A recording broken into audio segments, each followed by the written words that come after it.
The tuck-in method is my favorite way to join the ends of my binding when I'm sewing the binding to a quilt. I've stopped sewing a couple of inches before I get back to my starting point. I opened up my binding and trimmed the end on an angle. This will reduce the bulk in the binding where the ends overlap each other. Next, I'll tuck the trimmed end of the binding into the sort of pocket that I made at the beginning of the binding.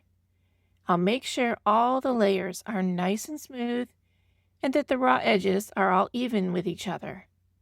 Then, I'll resume stitching until the entire binding is sewn. Now, there's a lot of layers to stitch through here, so you might find it helpful to increase your stitch length just a little bit, not too much, maybe from a 2 to 2.5 or 3 to 3.5. If you'd like to know more, I've included a link to the full tutorial. Now I'm almost to where I started. I'll stop, and then there's my locking stitch. And now I'll cut my thread and pull it out so that you can see how the binding looks.